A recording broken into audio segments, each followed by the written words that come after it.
Et le premier amendement que j'appelle, avant l'article unique, est présenté par Monsieur Bernalicis.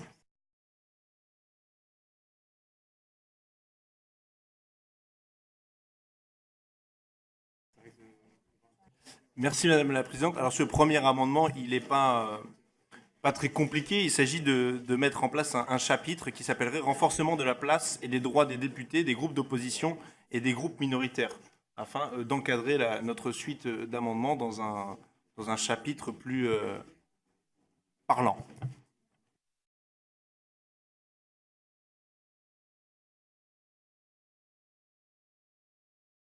Nous nous sommes posé beaucoup de questions quant à cet amendement, quant à sa place dans l'étude des amendements, puisqu'il s'agit de donner un titre à un chapitre qui, pour le moment, qui n'a pas de contenu. Donc, il nous apparaît assez difficile de l'étudier dans ce cadre-là. C'est une des raisons, notamment pour laquelle je vous proposerais d'émettre un avis défavorable.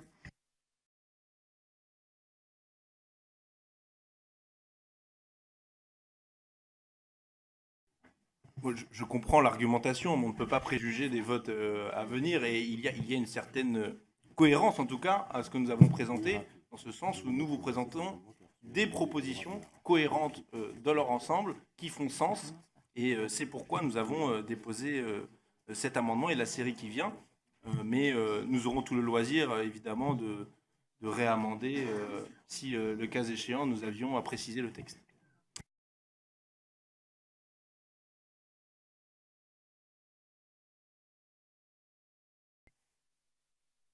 Je vous remercie.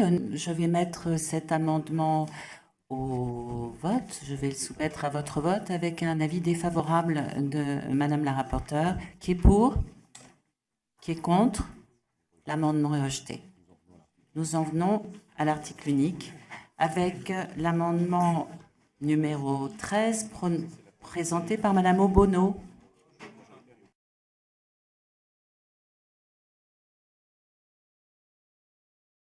Ah bon, Monsieur Bernalicis. Je m'en charge. Alors, bon, là, on est dans le cœur du sujet.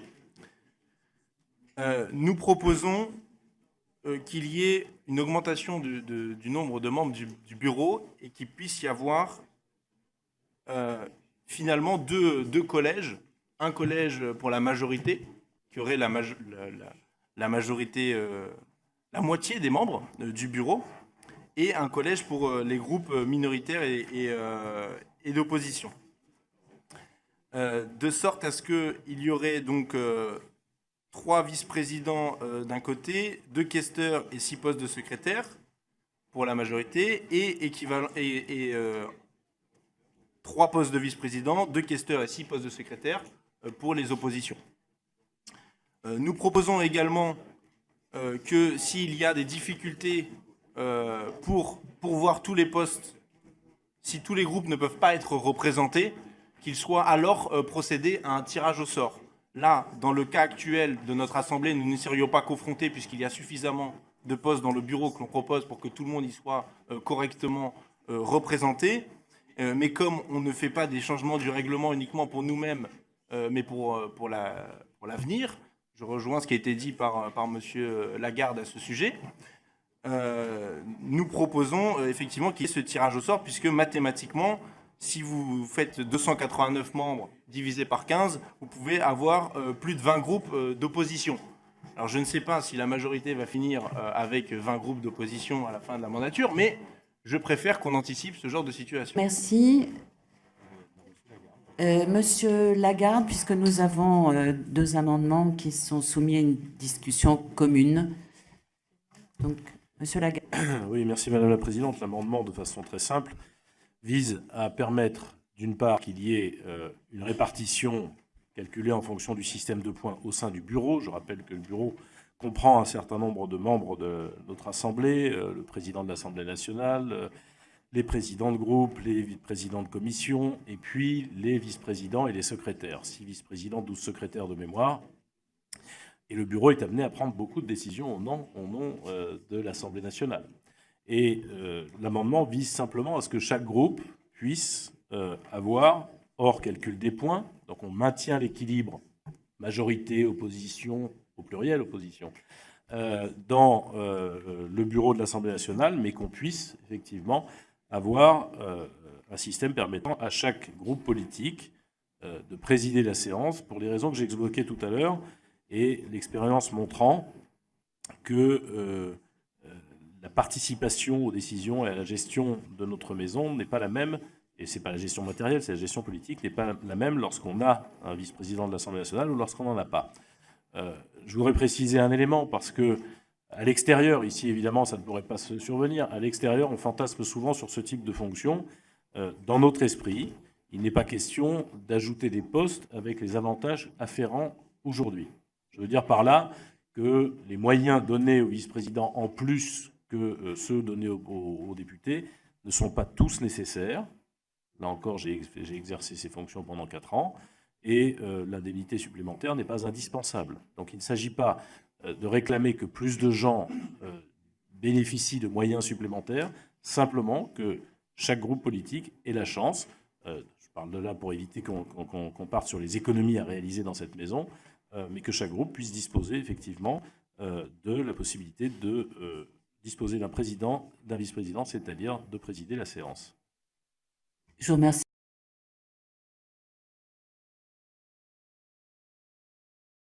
Je vous remercie, Monsieur Lagarde. Madame la rapporteure, pour votre avis. Alors, je vais donner mon avis globalement, puis sur chacun des amendements. Je pense que ces 2 amendements visent donc à reconsidérer la composition du bureau, qui est un organe majeur de notre Assemblée.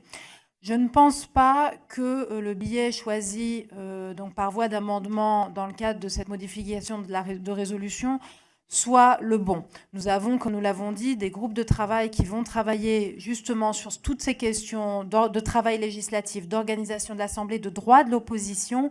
Et je pense que cette réflexion, qui est vraiment très importante, doit être abordée dans ce cadre-là. Je vous rappelle également que les groupes de travail regroupent tous les groupes de l'Assemblée. Chaque groupe y est représenté, chaque groupe en assure même la présidence et le rapport. Donc, il me semble qu'il serait beaucoup plus opportun d'aborder ces questions dans ce cadre-là. Concernant l'amendement de M. Bernalicis, par votre proposition, donc vous augmentez en fait mécaniquement le nombre de personnes dans le bureau en rajoutant un poste de questeur. Et vous divisez en 2, donc vous faites 2 parties, une partie groupe majoritaire et une partie opposition. Je pense que en procédant de la sorte, vous allez déséquilibrer le bureau, et nous ne pourrions plus avoir un bureau qui représenterait la configuration politique de l'Assemblée, puisque le groupe majoritaire, qu'il soit faiblement majoritaire ou très largement majoritaire, aurait exactement le même nombre de postes, et je ne pense pas, en tout cas, que ça ne permettra plus d'avoir un bureau qui représente fidèlement la configuration politique de l'Assemblée, ce qui est pourtant requis dans notre règlement. Enfin, concernant le nombre de questeurs, arriver à un nombre pair de questeurs me semble également dangereux, dans la mesure où nous ne pourrons plus les départager, donc ça pourrait paralyser le système décisionnaire. Et j'aurai l'occasion de le redire à plusieurs reprises, ces amendements, ainsi que l'amendement de M. Lagarde, en fait, peut avoir un effet pervers qui serait de multiplier le nombre de groupes dans notre Assemblée, partant du principe que chaque groupe, dès lors qu'il est constitué, pourrait obtenir, dans l'amendement de M. Lagarde, un poste de vice-président, et dans l'amendement de M. Bernalicis, ça multiplierait le nombre de postes au bureau.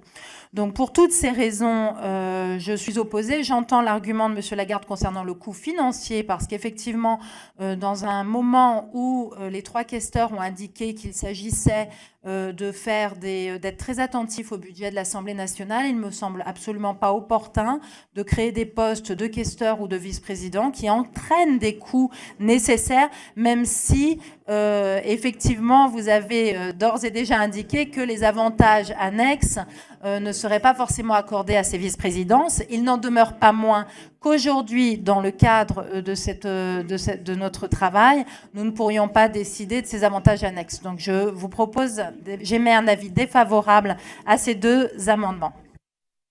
Je vous remercie.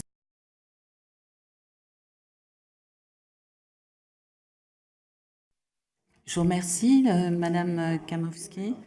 Oui, merci Madame la Présidente. Oui, cet amendement, en fait, propose de modifier le mode de représentation des groupes. Et il s'agit là d'un des thèmes qui sont abordés par les groupes de travail.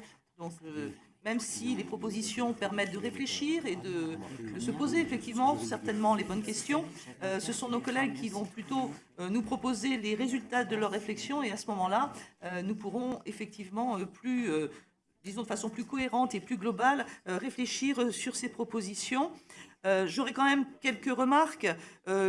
Effectivement, 4 questeurs, comment les départager s'ils arrivent à être en désaccord 2 à 2 ?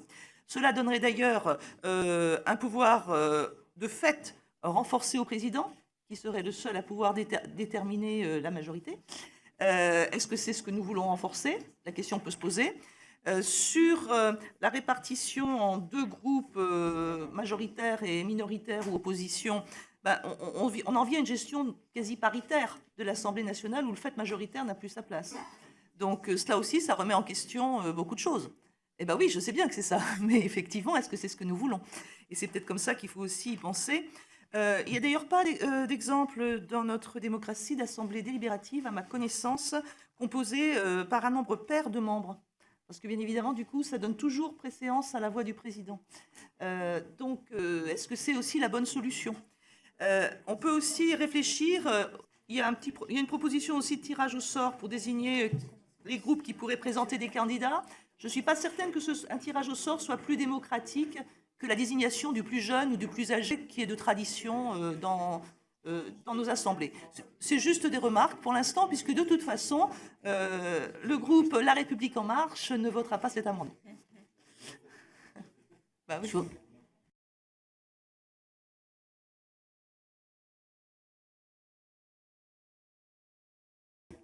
Je vous remercie. Monsieur Lagarde. Oui, merci Madame la Présidente. Je veux quand même préciser, d'abord j'aurais aimé entendre la réflexion d'opportunité de la Présidente, parce qu'on va, tout le débat, nous expliquer que ce n'est pas le moment, mais enfin comme à chaque projet de loi, de parler de telle ou telle chose. Mais enfin, comme évidemment la majorité choisit de ce dont on parle et de ce qu'elle met à l'ordre du jour, à travers le bureau, par nature, entre le gouvernement qui, sur les projets de loi, impose ce qu'il veut comme type d'ordre du jour, et la majorité qui choisit pour le reste, je pense qu'on peut saisir les débats, c'est même le rôle du droit d'amendement, pour pousser la réflexion. Donc j'aurais aimé une réflexion de la part de la rapporteure sur l'opportunité de ne pas reproduire assez classiquement le mode de fonctionnement actuel de notre Assemblée, alors que cette Assemblée a complètement changé. Et que la majorité, l'opposition, je le respecte, ça n'existe pas. Il y a des majorités et il y a des oppositions. Et tant que vous ne voulez pas, qu'on ne voudra pas prendre en compte, alors je peux avoir conscience que ce n'est pas maintenant, enfin vous pourriez avoir une réflexion peut-être personnelle sur le sujet, si ce n'est pas aujourd'hui, c'est naturellement un peu plus tard. Mais je veux préciser une chose, Madame la rapporteure. Clairement, j'ai exprimé que ce n'était pas pour augmenter le nombre de gens qui avaient droit à des, entre guillemets, avantages qui par nature seront perçus comme indus à l'extérieur de cette maison. Je vais dire les choses très simplement. Un vice-président, ça touche 1 000 € de plus par mois, ça a une secrétaire en plus, ça a un bureau un peu plus grand, ça a une voiture de fonction avec un chauffeur. Est-ce que c'est nécessaire pour présider la séance ? Je ne le crois pas. Voilà, je le dis clairement. Et les 1 000 € de plus par mois qui étaient conférés, l'étaient dans un cadre où nous n'étions pas en mandat unique. Et puisque vous recherchez les économies, allons-y. Faisons-les simplement, honnêtement, de façon transparente. Vous savez, les députés qui quittent une séance, ils rentrent en taxi. Le vice-président, il rentre avec un chauffeur et une voiture. Pourquoi ? On veut se poser des questions, allons-y, faisons pas semblant. Monsieur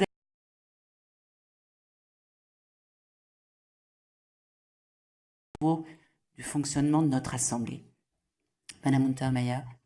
Moi, simplement pour dire que, au nom de la Nouvelle Gauche, nous considérons que cet amendement est extrêmement intéressant Nous avons bien conscience que d'un groupe de travail des groupes de travail ont été mis en place, 7, mais tous les députés n'y participent pas, et cet amendement a l'avantage, au sein de la commission des lois, eh bien, d'engager le débat sur ces questions majeures. Moi, je crois, comme il a été dit précédemment, que majorer le nombre de vice-présidents en limitant, en réduisant dès à présent les coûts que représentent ces vice-présidences, eh bien, ça serait un très bon signe qui serait donné d'ouverture à la participation, puisque nous avons désormais des majorités et des oppositions, et à une approche raisonnable de ce qui est attendu de nous concernant le budget de l'Assemblée nationale, qui, pour le coup, globalement, ne me paraît pas du tout excessif, mais au contraire peu transparent et mal redistribué. Je vous remercie.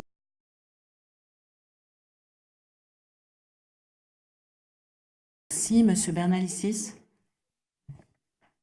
Oui, bon, à ce stade du débat, on en est au début encore, mais c'est vrai que on ne peut pas nous dire d'un côté il faut attendre le travail des groupes d'études et en même temps convoquer une commission des lois sur un article du règlement. À ce moment-là, l'argument vaut aussi pour le présent article du règlement que vous proposez. Pourquoi ne pas avoir attendu que les groupes d'études réfléchissent? On voit bien que vous êtes d'abord confronté à un problème pratique, concret, politique. Vous souhaitez le résoudre et pas engager une réflexion plus globale. Mais ça, c'est à la limite, c'est votre difficulté, votre problème. Ne nous reprochez pas, nous, de nous saisir de l'occasion pour proposer des amendements. Sur notre amendement, vous dites qu'il y a un problème parce que ça donnerait une voix prépondérante au président. Mais le président, il est de la majorité et le fonctionnement actuel consacre le fait majoritaire. Ce que nous proposons fait qu'effectivement le président pourra avoir à trancher plus souvent, mais à la limite, pourquoi pas, ça l'obligerait à assumer un certain nombre de prises de position et d'éléments. Mais notre proposition, il ne consacre pas le fait majoritaire, il travaille à la collégialité de notre Assemblée. Si on dit que c'est une maison commune, qu'on la cogère, alors on la cogère, on n'est pas dans le coup de force permanent au sein de toutes les commissions, au sein du bureau, etc. Je pense que le partage de ces tâches serait de bon augure. Après, je comprends les arguments financiers. Vous pouvez sous-amender, on peut en discuter sur le faire à enveloppe constante par rapport à l'enveloppe aujourd'hui dédiée aux questeurs, vice-présidents, etc. Mais ça ne me semble pas être le fond du débat. Par ailleurs, je souscris aussi à beaucoup de remarques de M. Lagarde et je pense que nous voterons et notre amendement et également le sien qui nous semble aller aussi dans le bon sens.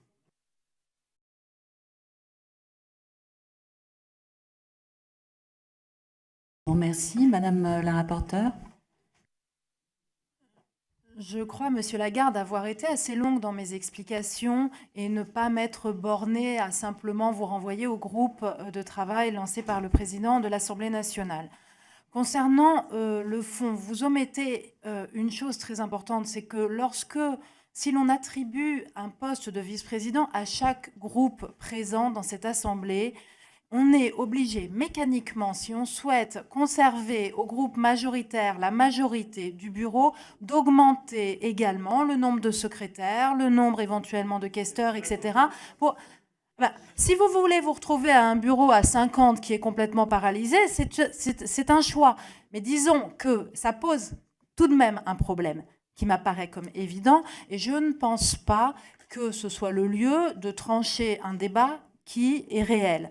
Donc je pense que ces groupes de travail ne doivent pas, être vidés de leur substance, et surtout, je pense que ce sont des réflexions importantes qui méritent mieux qu'un débat rapide. Parce qu'effectivement, il s'agit de quelque chose qui se propage, c'est-à-dire un poste par groupe d'opposition.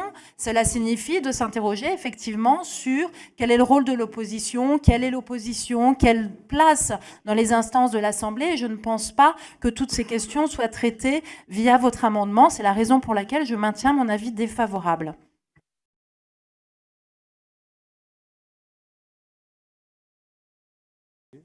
En petit complément, effectivement, sur le poids que la majorité aurait ou n'aurait plus avec un tel système, on arrive aussi à une forfaitisation, en quelque sorte, du poids de l'opposition.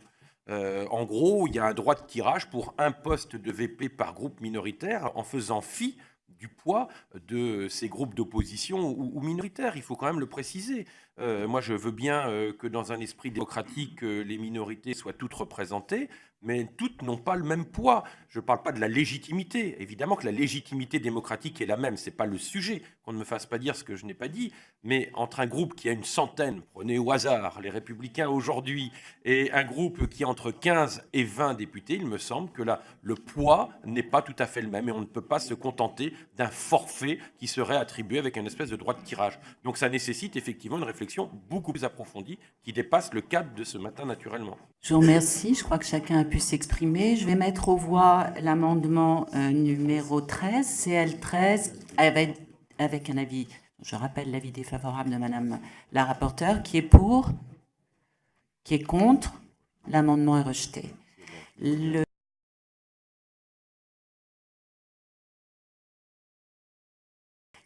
CL28, avis défavorable de la rapporteure, qui est pour, qui est contre.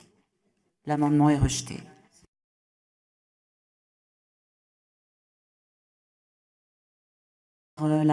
L'amendement 21, présenté par Madame Obono. Merci Madame la Présidente.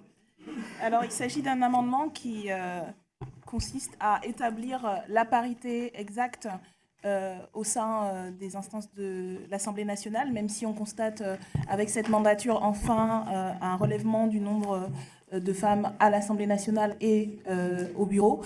Il nous semble important que la stricte parité puisse être appliquée afin que nos institutions soient exemplaires de ce que la loi demande par ailleurs dans un certain nombre de cas.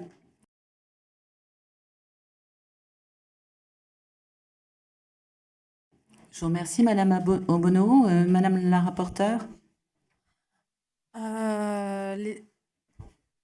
Les amendements concernant la parité nous parlent beaucoup à la République En Marche, parce que pour la première fois, le groupe La République En Marche est un groupe quasiment paritaire, avec 48% de femmes élues en tant que députées, et il s'agit d'une de nos grandes fiertés. Nous avons également réalisé la parité en termes de présidence de commission, ce qui ne s'était pas fait. Et actuellement, nous avons également un bureau paritaire. Donc, ce sont vraiment, et je pense que tous dans cette commission partageons cet objectif d'avoir une réelle parité, une réelle mixité dans toutes les instances de l'Assemblée. Cela étant préalablement dit, il nous semble que d'une part, c'est une question qui effectivement doit avoir sa place dans le cadre de la réforme de l'Assemblée pour assurer à toutes les instances et dans toutes les composantes de notre Assemblée cet objectif de parité de façon stricte. Et je pense que peut-être la solution serait d'avoir un titre commun pour avoir une exergue globale sur la parité plutôt que de prévoir, comme aujourd'hui nous le prévoyons, des objectifs de parité insérés au gré de notre règlement. Par ailleurs, dans le cadre strict qui nous occupe aujourd'hui, il me semble que là, nous sommes avec un souhait d'obtenir un accord entre les groupes qui composent notre Assemblée, et qu'il me semble que contraindre trop l'obtention de l'accord avec des principes très stricts pourrait en fait nous détourner de notre objectif et empêcher l'obtention d'un accord. Donc je pense que la mention qui aujourd'hui figure dans l'article où on s'efforce d'obtenir la parité m'apparaît suffisante, mais je vous assure, alors à titre personnel, à titre de rapporteur et à titre de présidente de commission des lois, que la parité est quelque chose qui me tient infiniment à cœur.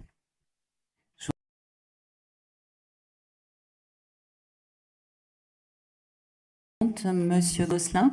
Oui, en complément des propos de Madame la rapporteure, je ne peux que souscrire évidemment à cet objectif de parité qui doit sans doute aller plus loin, et ça ne me pose vraiment aucune difficulté. Seulement ici, deux limites un peu techniques, si je puis dire. Nous sommes sur un bureau qui est constitué par consensus. Donc, ça veut dire que parfois, les groupes font un pas en avant, un pas en arrière pour arriver à un accord. Donc, la parité, comme d'autres critères d'ailleurs, pourrait être un peu délicate à instaurer. Par ailleurs, cette répartition se fait aussi en fonction du poids des groupes, ce qui veut dire, et ça me paraît tout à fait logique, que le groupe majoritaire exprime d'abord ses choix. Et ça voudrait dire que la parité se ferait éventuellement avec, le cas échéant, si le groupe majoritaire n'était pas paritaire, se ferait avec les groupes minoritaires ou d'opposition, ce qui contraindrait leur choix. Premier point. Deuxième élément technique, en cas de rupture du consensus ou d'impossibilité d'arriver à un consensus, nous sommes à une désignation qui n'est pas sur un scrutin de liste, mais un scrutin uninominal. Chaque poste pourvoit donc, il est pourvu à chaque poste par une élection, et donc obliger à la parité dans ce cadre reviendrait à empêcher une liberté de présentation et une liberté de vote. Donc il y a deux éléments à la fois techniques et plus juridiques, me semble-t-il. Au-delà de la bonne idée qui ne me pose aucun problème, encore une fois. Je vous remercie, Monsieur Gosselin. Madame Camot.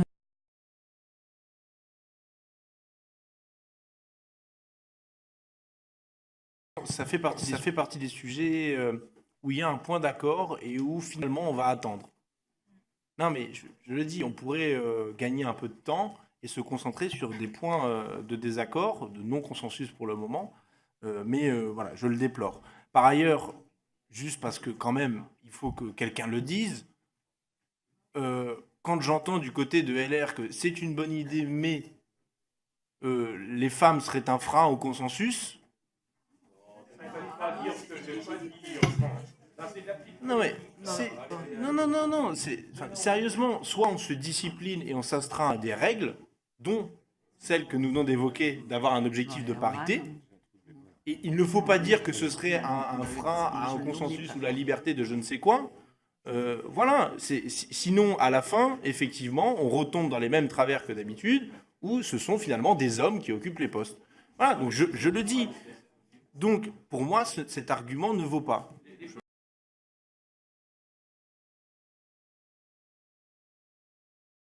Je crois que tout le monde peut partager l'objectif, simplement le véhicule n'est pas praticable.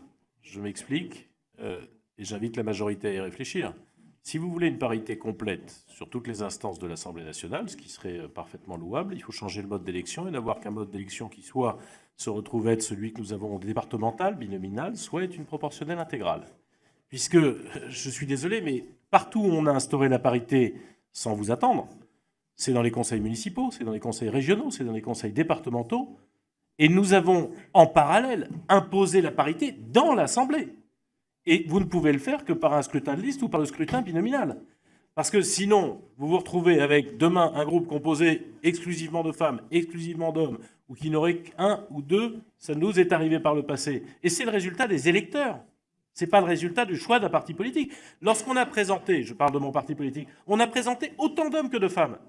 Malheureusement, tous n'ont pas été élus. Je le regrette d'ailleurs, mais tous et toutes n'ont pas été élus. Vous comprenez ce que je veux dire? C'est que si vous voulez, et je pense que c'est souhaitable, puisqu'on a fait des progrès en la matière, et à l'occasion de la réduction du nombre de parlementaires, si vous voulez une parité totale dans toutes les instances, ce qui veut dire aussi les commissions, ce qui veut dire tout ça, par nature, il faut changer le mode d'élection et obliger à ce que nous soyons 577 à un près, 289 femmes, 288 hommes ou dans le sens inverse. C'est la seule solution, sinon c'est inopérant. Non, c'était pour revenir sur ce qui a été dit. Bien sûr, on peut se satisfaire que les choses avancent, mais nous savons très bien que sur ces questions-là, si on devait attendre la pratique et une évolution un peu positive où tout le monde est d'accord, on attendrait une bonne centaine d'années pour qu'il y ait une égalité parfaite. Donc, ce qu'on fait là, effectivement, je suis d'accord qu'il faudrait faire une réforme constitutionnelle pour instituer la proportionnelle. Ça fait partie des choses que nous débattrons quand le sujet se présentera et nous ferons des propositions dans ce sens-là.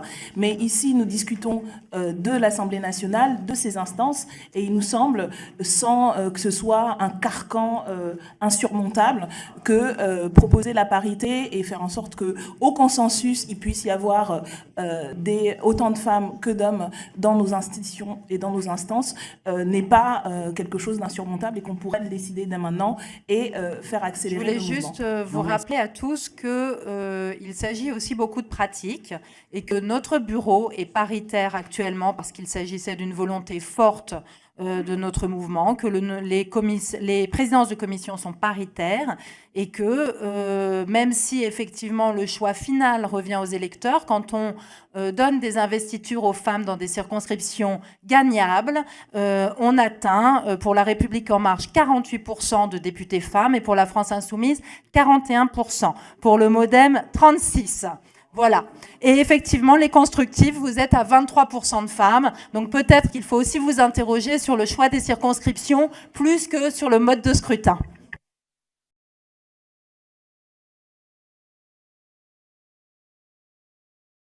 La présidente, je suis désolé, mais à partir du moment où la rapporteure se croit devoir se faire ce genre de réflexion, je vous donne rendez-vous aux prochaines élections pour voir quelle parité vous parviendrez avec le même mode de scrutin. Parce qu'il ne s'agit pas de l'élection de l'Assemblée nationale. Vous avez été élu, je crois, conseillère régionale dans un mode de scrutin qui était différent. Pardon. Non, Madame la Présidente. Et donc, il y a des modes de scrutin différents qui donnent des résultats différents. Si vous voulez appliquer ce principe, et je le souhaite, appliquer dans ces cas-là la représentation proportionnelle. Il y a eu un autre mode de scrutin qui a été envisagé pour le compte et mis en application, qui est le scrutin binominal départemental, qui a permis la parité. Mais n'allez pas vous cacher derrière... Par exemple, je serais curieux de voir la parité du groupe République En Marche au Sénat. Ça m'intéresse beaucoup. Ils sont 21, ils sont paritaires, vous êtes sûr? Vous avez regardé? Bon. Alors, on verra dans 5 ans.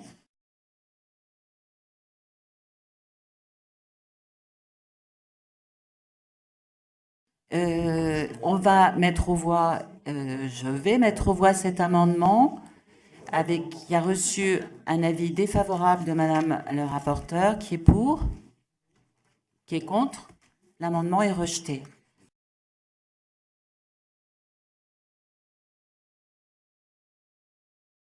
Bernalicis pour l'amendement CL22. Alors, bon, il s'agit d'un amendement qui indique, le bureau détermine aussi par un règlement intérieur le fonctionnement de la crèche mise à disposition pour les enfants de députés et eux, des fonctionnaires, des collaborateurs, des collaboratrices et de tout agent employé par les services administratifs de l'Assemblée nationale. Bon, c'est un sujet qui devient important. À la fois, il devient important du fait du rajeunissement des députés, et du coup qui augmente la probabilité d'être dans ce cas de figure, d'être élu et d'avoir des enfants.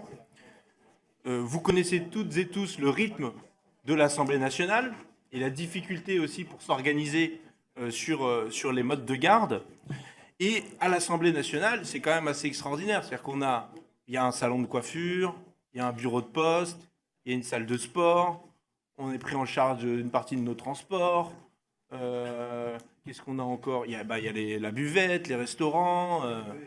Bon, il y a plein de facilités finalement à l'Assemblée nationale, mais s'il vous plaît, mais quand il s'agit de nos enfants, là, on n'a rien organisé si ce n'est de donner 309,18 € d'allocation par mois pour les enfants de moins de 3 ans. Alors, bon, moi je pense que cette crèche, il aurait fallu l'ouvrir depuis longtemps parce qu'il n'y a pas que les députés qui travaillent à l'Assemblée nationale, ne serait-ce que pour cette raison-là. Mais si le rajeunissement actuel permet de mettre le point sur un sujet qui n'était pas soulevé avant, voilà qui est chose faite par le biais de cet amendement. Donc j'espère que nous aurons votre soutien sur le sujet. Je vous remercie, Madame.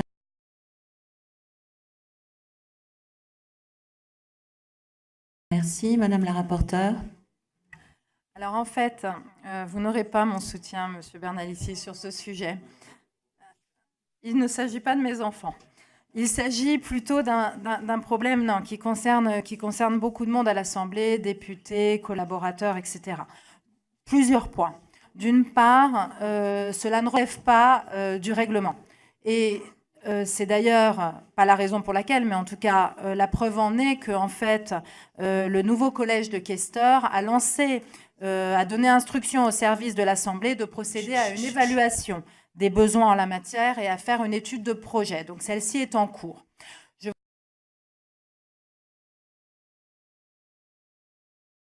vous remercie. Erwan Malanan. Ça paraît être comme ça un sujet qui paraît un petit sujet, mais c'est un vrai sujet. C'est un sujet d'ailleurs qui dépasse la question de la garde des enfants. C'est un sujet qui touche à la question de la conciliation des temps de vie, des temps de travail. Question qui, même si on est député, et je pense aussi à nos collaborateurs de groupes, que ce soit les administrateurs, tout le personnel de l'Assemblée, nos collaborateurs de parlementaires et les collaborateurs de groupe, on a un mode de travail, on a un mode de fonctionnement qui est un mode de fonctionnement qui est, oui, j'ai entendu le mot aberrant, qui est hors norme, Et moi, je trouve que cette situation n'est pas acceptable. Ce n'est pas acceptable qu'on ait un fonctionnement hors norme. J'ai discuté un jour avec un responsable des ressources humaines d'une grande entreprise qui, en discutant comment ça fonctionnait, et puis lui, de ce qu'il en savait, il disait, mais moi, si j'étais le RH de cette entreprise, je pense que soit je poserais ma démission, soit je leur dirais, il faut tout revoir. Et il faut qu'on revoie tout. Alors, ce n'est pas aujourd'hui qu'on va le faire, et c'est justement la question des groupes de travail. Mais dans la question des groupes de travail, la question du temps parlementaire est, primordiale. On ne peut pas aujourd'hui continuer, moi je vous le dis, à avoir des séances de nuit, à avoir parfois des jours où on finit à 4 heures du matin ou à 3h30 du matin en commission. Ce n'est pas possible. Ce n'est pas possible, pas parce qu'on serait feignant, mais tout simplement parce qu'il y a des temps de travail et il y a des périodes dans lesquelles on est bien plus productif. Et surtout, il faut pouvoir concilier nos vies personnelles, la vie familiale de nos collaborateurs. Et aujourd'hui, on a quelque chose... Mais non, j'entends bien, on n'est pas des salariés. Oui, nous ne sommes pas salariés, mais il y a dans cette maison des gens qui sont salariés. Et donc, il faut qu'on change cela. Il faut qu'on change pour aussi un point de vue d'efficacité. Donc, la question, et juste pour finir sur la question d'ailleurs de cette allocation aujourd'hui qui va jusqu'aux enfants de 3 ans, moi j'ai envie de dire, pourquoi jusqu'aux enfants de 3 ans ? Enfin, quand on a une fille ou un garçon ou des enfants qui ont 4, 5, 6, jusqu'à, j'ai envie de dire, une certaine autonomie, on est dans la difficulté. Donc voilà, c'est un vrai sujet, et c'est un sujet qu'on ne résoudra pas nécessairement par l'argent, mais peut-être par la refonte de nos temps parlementaires, nos temps de travaux. Je vous remercie.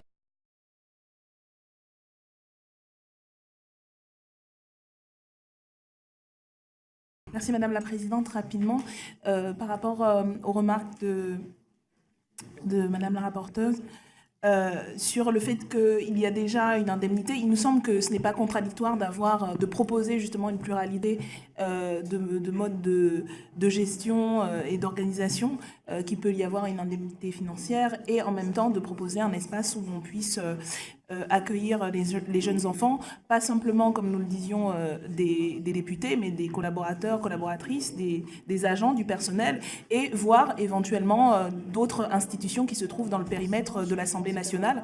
Je rappelle simplement que aujourd'hui, dans d'autres institutions de la République, comme le Sénat, il existe ce type de structure. Donc, le caractère opérationnel a déjà été testé. C'est le cas du Sénat. C'est le cas aussi dans des institutions européennes, au niveau du Conseil européen. C'est le cas dans de très grandes entreprises. Donc, il existe déjà, et on pourrait s'inspirer, on devrait s'inspirer de ces expériences pour mettre en place ce cadre collectif à l'Assemblée nationale. Nous entendons bien que nous devons aussi attendre les résultats des groupes de travail, mais il nous semblait opportun de poser tout de même ce débat, puisqu'il s'agit aussi de la forme d'organisation de nos travaux, puisque cette question fait partie pour beaucoup de la gestion de la vie professionnelle et de la vie privée.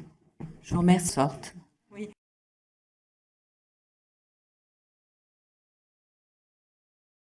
Non, juste effectivement, il ne s'agit pas d'éluder cette question. Je vous refaisais un petit historique pour vous dire que cette question n'était pas nouvelle, qu'elle se posait depuis longtemps. Et voilà les raisons qui avaient présidé à la décision de procéder plutôt à une allocation qu'à la création d'une crèche, mais il ne s'agit pas d'éluder la question, et les questeurs ne le font pas puisqu'ils ont lancé une étude de projet. Donc bien évidemment, la question est sur la table, et si cette étude de projet conclut dans le sens d'une faisabilité du projet, je ne doute pas que les questeurs prendront les bonnes décisions. Après, effectivement, je rejoins M. Balanant sur le fait qu'il s'agit aussi de faire une réflexion, et là, qui nous renvoie sur les groupes de travail, sur le temps parlementaire, sur l'organisation de nos travaux dans la journée, mais également dans la semaine, dans le mois, dans l'année, et que effectivement, cette question-là ne se traitera pas uniquement par ce biais-là. Voilà, donc je conserve mon avis défavorable.